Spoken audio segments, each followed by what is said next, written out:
আসসালামু আলাইকুম। পঞ্চম গণবিজ্ঞপ্তিতে যে সকল শিক্ষকেরা উত্তীর্ণ হয়েছেন তাদেরকে আমরা জানাই অভিনন্দন। এবং আজকে আমরা খুবই গুরুত্বপূর্ণ একটি বিষয় নিয়ে আলোচনা করব, সেটা হলো এমপিও ভুক্তির জন্য নতুন শিক্ষকদের যেসব কাগজপত্র লাগবে। অর্থাৎ এমপিও ভুক্তি হতে হলে আপনাদের যে সকল কাগজপত্র অতি প্রয়োজনীয় সেগুলো নিয়ে আমরা বিস্তারিত আলোচনা করব, এবং এই কাগজগুলো আপনাদের অবশ্যই থাকতে হবে। আপনার যদি ইতিপূর্বে জমা দেওয়া থাকে তাও এই কাগজগুলো খুবই দরকার আপনার।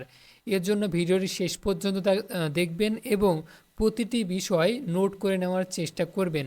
তো চলুন বিষয়গুলো আমরা দেখে নিই। বেসরকারি শিক্ষক ও নিবন্ধন প্রত্যয়ন কর্তৃপক্ষ এনটিআরসিএ পঞ্চম গণবিজ্ঞপ্তির চূড়ান্ত সুপারিশ করেছে। এতে বেসরকারি শিক্ষা প্রতিষ্ঠানের 19,586 জনকে শিক্ষক পদে নিয়োগের চূড়ান্ত সুপারিশ করা হয়।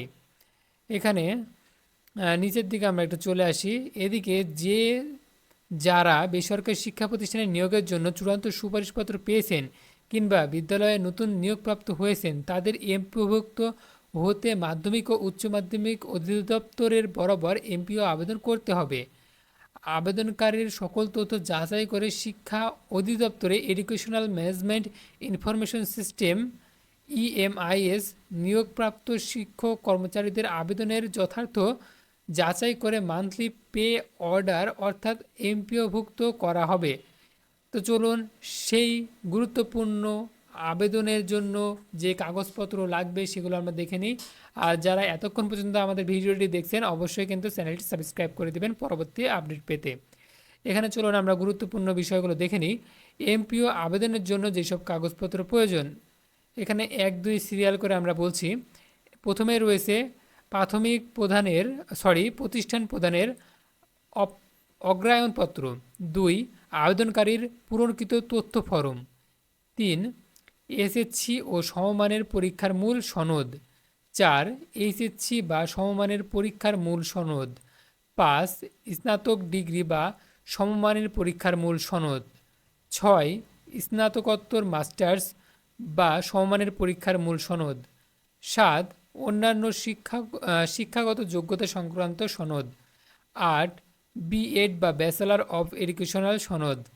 9 এনটিআরসিএ পরীক্ষায় উত্তীর্ণ হওয়ার সনদ। 10 ডিগ্রি ও স্নাতক পরীক্ষার মার্কশিট।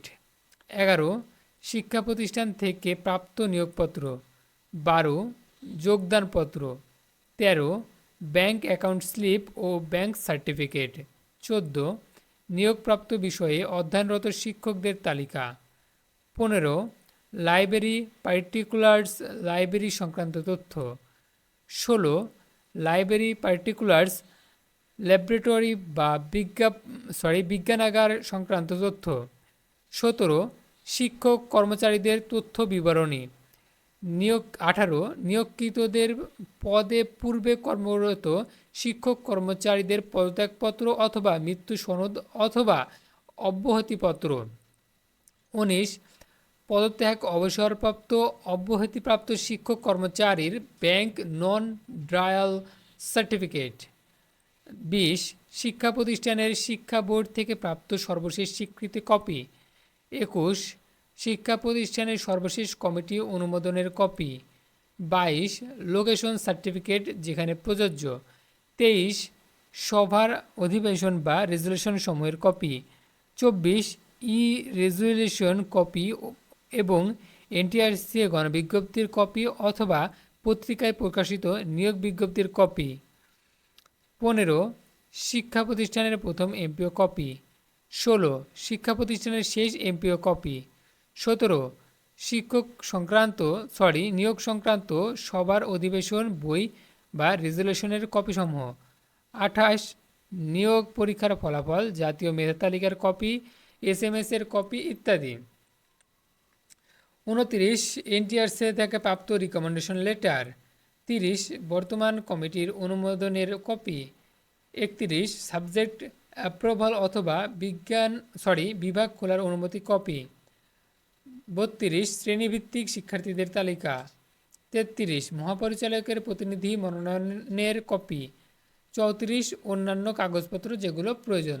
তো এই ছিল মোট প্রায় অনেকগুলো 34টি কাগজপত্র যেগুলো আপনাদের খুবই গুরুত্বপূর্ণ এমপিও আবেদনের জন্য। এই কাগজগুলো আপনারা অবশ্যই সংগ্রহ করে এমপিও ভুক্তির জন্য আবেদন করবেন। তো এই ছিল আজকের ভিডিওটি এই পর্যন্ত যারা দেখেছেন অবশ্যই চ্যানেলটিকে সাবস্ক্রাইব করে দিবেন।